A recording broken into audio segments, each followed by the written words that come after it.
Good afternoon, ladies and gentlemen. Mike probably won't want me saying this, but yesterday we were in a shop in Morayfield, and Michael picks up the most expensive item in sight, and he said to me, "It's pretty expensive, but I can afford it, I've got the money," as he tossed the pack of ginger nut biscuits into the empty basket. Zoe said, "Don't spend all our retirement funds." I'm so happy to preside over the only 5 minutes that the bride didn't plan. I've never written a best man speech before, so I went on the internet, and after a few hours, I found some really good stuff. And then I remembered I had a best man speech to do. That's when the panic set in. So I got Michael to write it for me. For those who don't know me, my name is Joshua Walker, and I'm from Melbourne. And contrary to popular belief, we aren't actually brothers. It's a great privilege to be Mike's best man. I'm sure there are many people he would have rather chosen, but he chose me because I asked to be his best man the most. I even volunteered to be maid of honour. I'll try to make sure he doesn't regret that choice. I had an extremely difficult time cutting the speech down to a reasonable length. At one point, the speech ran over an hour and 15 minutes. In the end, I've come up with a compromise. I'll read you the 5-minute long version. Straight after that, I'll read you the 1 hour, 15-minute version, and you can decide which you liked best. I'd like to start off by thanking all those who made this day work. I'm sure if I start listing everyone, I'll start forgetting people. So I'll just say thank you to everyone who's made this day possible, from Michael and Zoe. I first met Michael in September 2011, and I met Zoe in, I think it was 2010 September, somewhere there, it'll do. My first thoughts on Mike was that he was a quiet, laid-back person who more than likely thought I was too loud and talkative. And one thing he definitely could not have missed was that my shoulders were more broad than his. Frankly, he still notices it. I can honestly say that for all the years I've known Mike, no one has ever questioned his intelligence. In fact, I've never heard anyone mention it. I would say that Michael and I have got along pretty well since we met. We haven't had any major arguments yet, and I believe there's nothing I wouldn't do for him, and there's nothing he wouldn't do for me. In fact, we spend most of our time doing nothing for each other. So what can you say about a man who came from humble beginnings and is now quickly rising to the very top of his profession, based solely on intelligence, grit, and the willpower to push on where others might fall? A man who is beginning to distinguish himself amongst his peers, and when no one can say a bad word against him. Anyway, that's enough about me. I'm here to talk about Mike. This is how I would describe Michael. This is where I cut an hour out of my speech. Generous, charming, good-looking, hard-working, articulate, courteous, well-rounded, reliable, apparently masculine, great speechwriter, lovable, respectful, small-shouldered, steadfast, extremely slow shopper low, Zoe. Bewildered, he's looking a bit bewildered at the moment. Kind-hearted, upstanding citizen, sophisticated. Sorry, Mike, I'm really struggling to read your handwriting. No, really, Mike is a kind-hearted person. I heard that as a 5-year-old boy. Mike felt sorry for an old Maori lady, Sister Patu. She had no teeth and was at least 60. He said, because she's all alone, when I'm older, I'll marry her. But due to unforeseeable circumstances, it didn't quite work out. Fortunately, a few years later, he found Zoe, a much better match, I believe. Zoe, you're a wonderful person and deserve someone special. Mike, good thing first in, first served. But I would like to focus on Mike here. Enjoy it, mate. It's the last time you'll ever be the centre of attention. I also heard that the newlyweds purchased a waterbed, but Sam and I are slightly concerned that they'll start to drift apart. What side the cat will take, who knows? Sister Rhonda, you may find this a funny fact, but 16 years ago you were sending Zoe to bed with a dummy, and tonight Zoe will be Even though I'm an unmarried man and without a clue in the world about anything, I have some advice for the two of you. You should never go to bed on an argument, always stay up and argue. The best way to remember your anniversary is to forget it once. Whenever you're right, say nothing, it's not worth it. And if asked the question, do I look fat? Do not hesitate, do not say where, and under no circumstances say stand back so I can get it all in. Mike and I have had a running joke ever since Zoe and he got together. He always said they were only together because of Hannah and I, And when he got engaged, he sent me a text saying, "Thank you for the inspiration." But I'm here to say that I had nothing to do with it. They're a couple that God has brought together.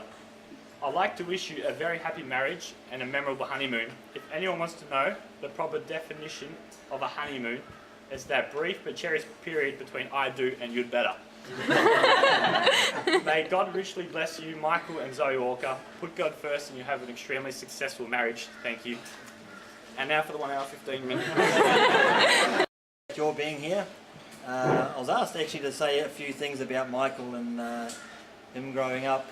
I think the first time Michael and Zoe met was when Ken and Rhonda came and Zoe fell out the back of the pram and landed on her head. And Ken said, "I wonder if these two will ever get together." That was way back then, that was a few years ago. But Michael, he's always been, the thing that I really enjoy, I think the most about Michael, my son, is he's always loved the Lord. And I think that's an incredible thing. When he came to me once, we were sitting in the lounge and he said, "I'm going to my bedroom to pray." So I was sitting there on my chair reading a book, and my wife was sitting on the chair reading a book. So Michael decides he's going to go to his room and pray. So off he goes. So as soon as he had gone, we sort of put our books down and tippy-toed after him and had a look. And sure enough, there's a little 5-year-old boy kneeling next to his bed and he's praying. So we go back to the lounge and pick up our books, and now we're just waiting. So in comes this little boy. He says, "Hey Dad, I want to get baptised." I said, "No." He goes, "Why not?" I said, "It's the middle of winter, it's freezing cold." No. And if someone really wants to get baptised, they'll get baptised. And he said, "I've just been praying and the Lord told me I need to be baptised." And his attitude was, "If you don't do it, I'll find someone who will." And so he's had a connection with the Lord from just a little fella. It was true about Patu. He had his eye, Sister Patu. It didn't work out. The reason it didn't work out, he was 5 and she was 60. So it really wasn't, but she wasn't the only one, There was another woman, Sister Jody, and that didn't work out either. Of course, she was 21 and he was 6, but she gave him a bag of lollies. He's got a sweet tooth. It works really well. But anyway, he decided he'd give chasing the woman away because he was going to concentrate on his career.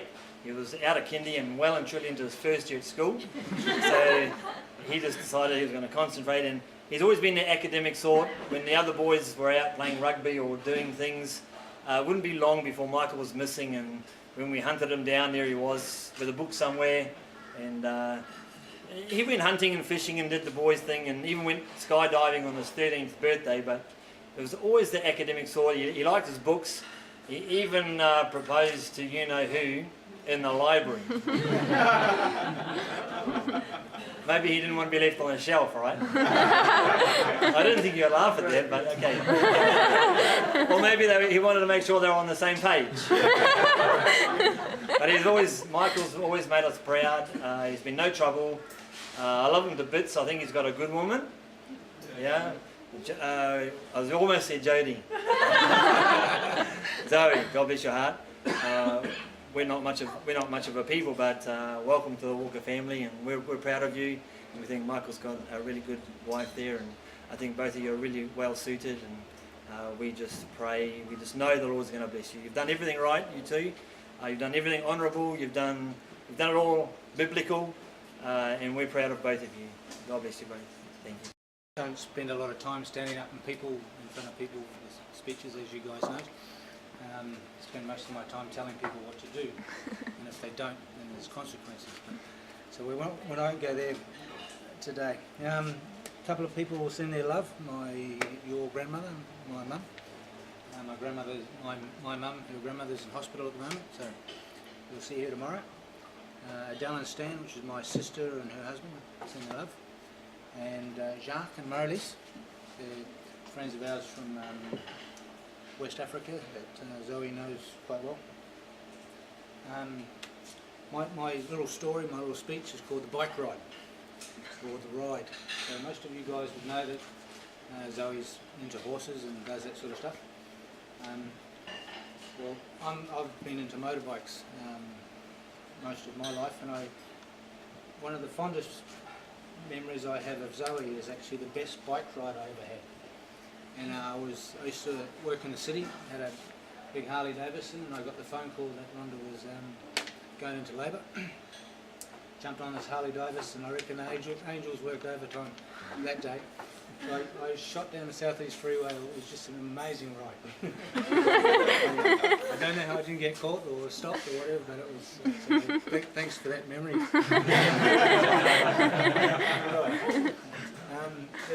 The second part of the ride was actually in the hospital.